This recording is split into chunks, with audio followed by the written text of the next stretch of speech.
3, 2, 1.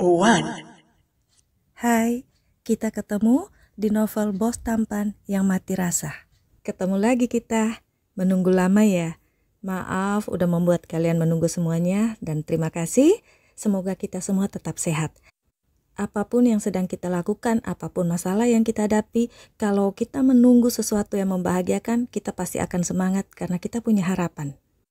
Dan semoga part yang ini bisa menebus waktu kalian yang hilang selama menunggu. Karena di bagian ini, Mark ketemu Alana dan Amara. Bos Tampan yang Mati Rasa, part 38. Andre menarik napas lega setelah menutup teleponnya dengan Alana. Andre tahu Alana baru saja selesai tampil membawakan presentasi mewakili perusahaannya. Alana tidak mengetahui kalau perusahaan A dan A adalah milik Andre. Tapi Andre sangat yakin Alana akan mampu mewakilinya dengan baik. Sangat yakin. Tapi saat Alan menelpon bilang kalau baju Alana kena tumpahan kopi sebelum Alana tampil membawakan presentasi, Andre menjadi sangat khawatir. Untung Andre teringat salah satu pasiennya, seorang ibu mempunyai butik. Andre menelponnya. Andre menyebutkan ciri-ciri Alana dan 20 menit kemudian Alana kaget menerima paket untuknya. Padahal Alana sudah bertekad untuk tetap tampil walau bajunya kotor. Aku ingin melihatmu memakai ini. Jangan lupa mengambil foto ya. Kamu pasti bisa. Pesan Andre masuk di handphone Alana. Malaikat penolongku. Alana bergumam tersenyum saat membaca pesan dari Andre itu. Alana buru-buru mengganti bajunya yang kotor dengan setelan putih yang baru dikirim oleh Andre. Saat Andre pulang ke rumah malam itu, Alana memeluknya. Terima kasih, selalu, kata Alana. Andre tertawa. Aku sudah mendengar kalau kau berhasil dengan gemilang menutup mulut orang-orang pintar itu, kata Andre. Alana tertawa. Tahu dari mana? Tanya Alana. Dari Alan lah. Kamu tahu nak, aku harus memohon padanya supaya bisa dapat informasi darinya. Ternyata pekerjaanmu itu lebih menakutkan dan menegangkan dibanding saat dulu aku pertama kali masuk ruang operasi. Ini nih, di dalam kepalamu ini, di otakmu itu isinya apa sih bisa sepintar itu kamu? Kata Andre menyentuh kepala Alana. Kepalaku ini berisi rasa syukur dan terima kasih punya kamu dalam hidupku. Jawab Alana masih memeluk Andre. No mami, Uncle punya Ara. Tiba-tiba suara Ara terdengar. Andre tertawa dan langsung menggendong Amara. Putri cantik Uncle, maaf ya sayang Uncle baru pulang gak sempat main dengan Ara. Nanti kita jalan-jalan ya, kata Andre mencium pipi Amara. Hore, aduh Ara senang Uncle. Uncle, Ara mau lihat laut. Dari pesawat lautnya indah, kata Ara. Sekejap Andre terdiam, tapi langsung tersenyum lagi. Nanti kita akan ke laut ya sayang. Sekarang kita harus istirahat dulu. Besok Uncle banyak kerja. Jadi besok Ara dengan mominya jalan-jalan dengan Uncle Alan dulu ya, kata Andre. Walau mata Amara sempat meredup karena Andre tidak bisa ikut, tapi dia tetap girang karena dia akan berjalan-jalan. Amara langsung lari ke ruang bawah tanah. Nak, kamu belum bilang orang tuamu? Luar biasa memang kamu bisa menahan rindumu padahal mereka itu sudah di depan mata. Suara Andre pelan supaya Alana tidak menghindar. Alana diam memeluk boneka putih. Apa rasa cemas dan rasa takutmu itu lebih besar? Tanya Andre. Alana mengangguk. Mengalahkan rasa rinduku. Aku takut, tapi aku lebih cemas memikirkan bagaimana orang tuaku menghadapinya. Semua itu ulahku. Suara Alana berbisik menahan tangis. Dia menyenderkan kepalanya pada Andre yang duduk di sampingnya. Mereka berdua duduk dalam diam.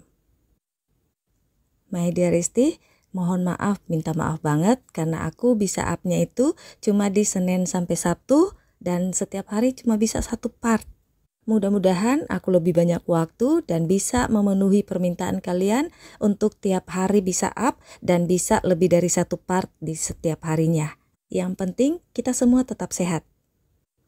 Mark merasa sangat lelah. Harusnya dia ada di Italia selama sebulan, tapi hampir 2 minggu ini hari-harinya penuh emosi.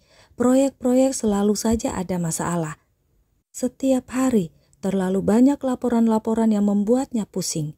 Dia ingin tenang walau hanya sedetik. Dan entah kenapa, di pikirannya hanya ingin tidur dan makan masakan Andre. Rasa sayuran yang dia bilang tidak suka itu ada di ingatannya terus. Mungkin sayuran itu ada dijual di luaran, tapi Mark tidak tahu apa namanya. Cara gampang dan cepat adalah ke rumah Andre. Jadi saat dia memutuskan untuk sementara kembali ke Indonesia dulu, dia hanya sebentar di kantornya. Dia ingin segera ke rumah Andre. Sampai di rumah Andre, dokter itu tidak ada, tapi ada banyak makanan. Mark makan, lalu dia naik ke atas ke taman yang ada di rooftop. Dia tidur di sana. Dia sengaja tangganya tidak di-off, jadi langsung menutup sendiri, supaya tidak ada orang yang tahu kalau dia ada di rooftop. Dia ingin tenang dan tidur.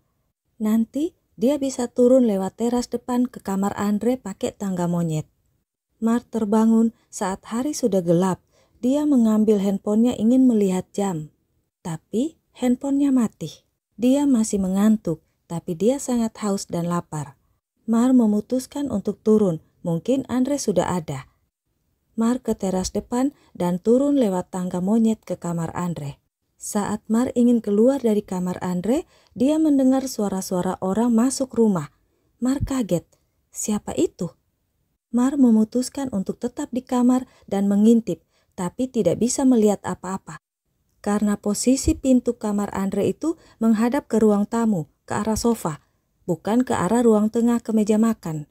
Padahal setiap orang masuk dari pintu depan harus melewati ruang makan dulu. Mark diam dan memasang telinga. Suara-suara itu dia tak kenal, tapi jelas itu suara perempuan. Lalu senyap, tak terdengar suara-suara lagi. Mark menunggu, tidak ada suara lagi. Mark membuka pintu dengan pelan dan menjulurkan kepalanya ke arah ruang tengah, ruang makan. Tidak ada siapa-siapa. Mark keluar dari kamar itu, tapi saat akan menutup pintu, terdengar suara-suara lagi. Mark langsung masuk ke kamar. Siapa yang ada di rumah ini? Apa keluarga Andre? Mark mencari apa ada chargeran di kamar itu, tapi tidak ada. Mark mengutuki dirinya yang selalu malas membawa chargeran saat akan pergi-pergi. Karena dimanapun dia akan sangat gampang menemukan solusi dan handphonenya itu tidak pernah lowbat.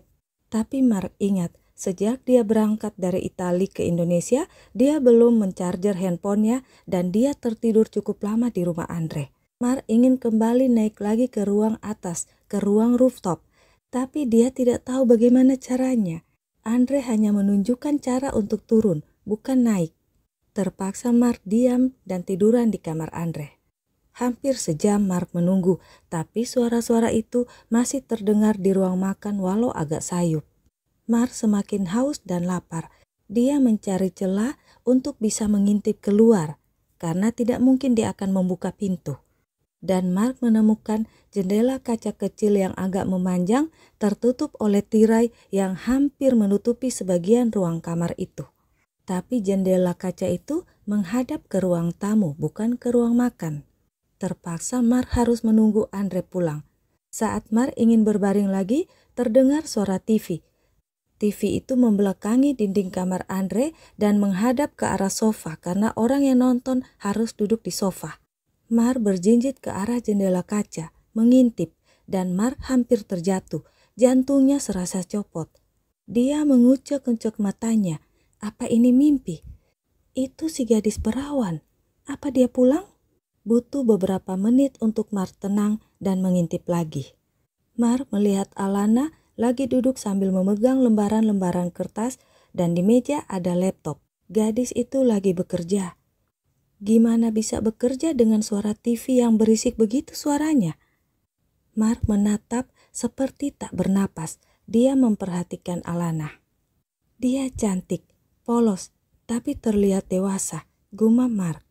Dulu, saat kejadian di pagi itu, Mark tidak terlalu memperhatikan wajah Alana karena dia sudah dikuasai oleh nafsu.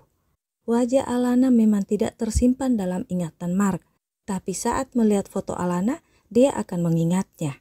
Seperti saat ini, dia tahu itu si gadis perawan. Mar membedah hatinya sendiri, memeriksa setiap sudut relung hatinya. Adakah rasa di sana? Adakah getaran? Apakah ada secul cinta di hatinya pada gadis itu yang bisa menjadi alasan dan yang membuatnya memutuskan tidak mengenal wanita-wanita lain lagi selama ini? Apakah ada cinta? Ternyata Mark tidak merasakan apa-apa, apalagi cinta. Mark merasa tenang, tapi saat dia melihat anak perempuan kecil muncul memeluk Alana, Mark terguncang. Dia tak bisa mengendalikan dirinya, juga detak jantungnya. Pandangan Mark bergoyang. Mark buru-buru menopang badannya di dinding supaya tidak jatuh dan ketahuan. Mark melorot dan duduk di lantai, bersandar di dinding. Lututnya sangat lemas. Dia tidak tahu harus bagaimana.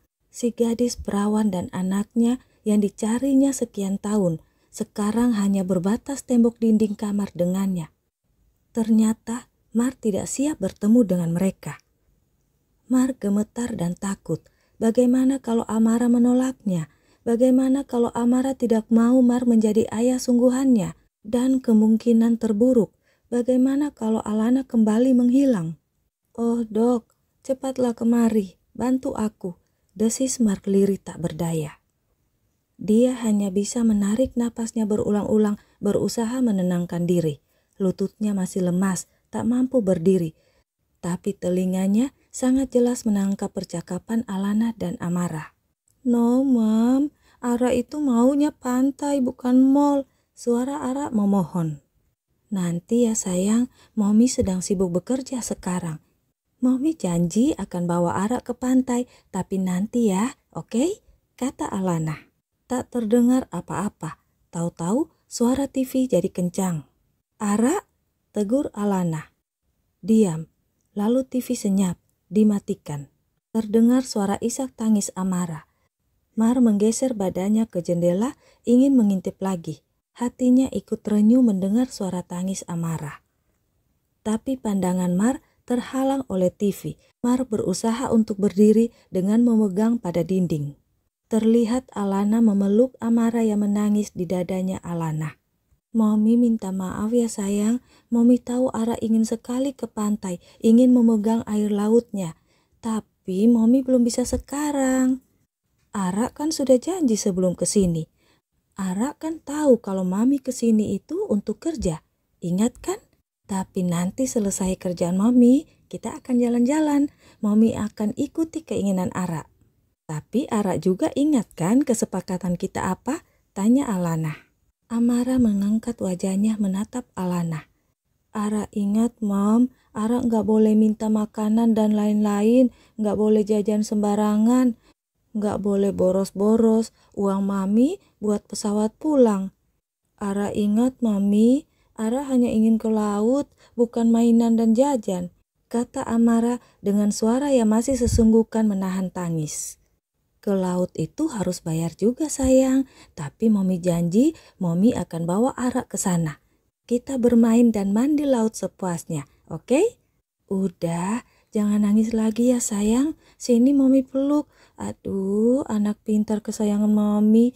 Maaf ya sayang, kalau Mommy sibuk terus. Sekarang Mommy akan gendong Ara berputar-putar," kata Alana berdiri dan menggendong Amara, bernyanyi berputar-putar. Mata Mar terasa panas. Anaknya berhenti menangis, tapi sekarang dia yang menangis. Hal yang sangat sederhana yang diminta anaknya, melihat laut. Dia bisa membayar ribuan anak untuk bermain di pantai, mandi di laut. Tapi anaknya harus menangis untuk keinginan itu. Mark meraba dadanya yang terasa sakit dan sesak. Kemana dia selama ini? Dia tak pernah ada untuk anaknya. Akankah ada kesempatan itu untuknya menebus? Mark melihat Amara yang sudah tertawa berputar-putar dengan Alana. Mark menghapus air matanya, dan saat dia melihat lagi, mata bulat anaknya sedang menatapnya. "Here I am, will you send me an angel?"